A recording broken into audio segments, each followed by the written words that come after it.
వైసీపీకి చెందిన మాజీ మంత్రులపై కూటమి ప్రభుత్వం కక్షపూరితంగా వ్యవహరిస్తోందని ఆరోపించారు కారుమూరి నాగేశ్వరరావు. వైసీపీ నేతలపై అక్రమ కేసులు బనాయిస్తోందని మండిపడ్డారు. నెల్లూరులోని వైసీపీ కార్యాలయంలో నిర్వహించిన సమావేశంలో ఆయన పాల్గొన్నారు. ఎలాంటి ఆధారాలు లేకుండానే లిక్కర్ స్కామ్ అంటూ ఎంపీ మిథున్ రెడ్డిని అరెస్టు చేయడం దారుణమన్నారు. ప్రశాంతమైన నెల్లూరు జిల్లాలో కూటమి ప్రభుత్వం కక్షపూరిత రాజకీయాలకు పాల్పడుతోందని ఆగ్రహం వ్యక్తం చేశారు. ఎక్కడా కూడా తగ్గకుండా 27,000 కోట్ల రూపాయలు గవర్నమెంట్కి ఆదాయాన్ని తెచ్చిన ముఖ్యమంత్రి జగన్మోహన్ రెడ్డి గారు అయితే ఇవాళ ప్రైవేట్కి తీసుకుని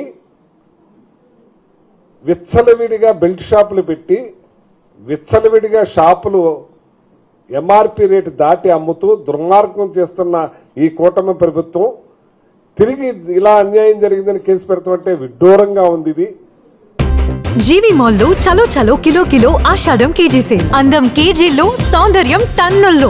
జీవి మాల్లో చలో చలో కిలో కిలో ఆషాఢం కేజీ సేల్. చాలా దుర్మార్గంగా ఉంది. ఎన్నో వేల కోట్లు అన్నారు. లాస్ట్ కి సార్ సీట్ లో ఏం చూపించారో మీకు తెలుసు అందరికీ. ఈ కేసుకి ఆధారాలు లేవు, ఏమీ లేవు. కానీ డైవర్షన్ పాలిటిక్స్, మీరు పరిపాలన గాలికి వదిలేశారు. మీరు ఇస్తానన్న పథకాలన్నీ మర్చిపోయారు. మీరు ఇస్తానన్న పథకాలన్నీ కూడా సంపద సృష్టిస్తామని ఎన్నో మాటలు చెప్పారు. ల్యాండ్ టైటిల్ యాక్ట్ అన్నారు. అన్ని అబద్దాలు అవే కంటిన్యూ చేస్తున్నారు.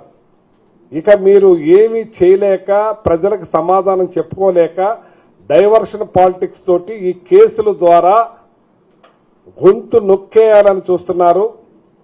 కానీ గొంతులు పెరుగుతున్నాయని చెప్పి సందర్భంగా తెలియజేస్తున్నాను. ఏదైతే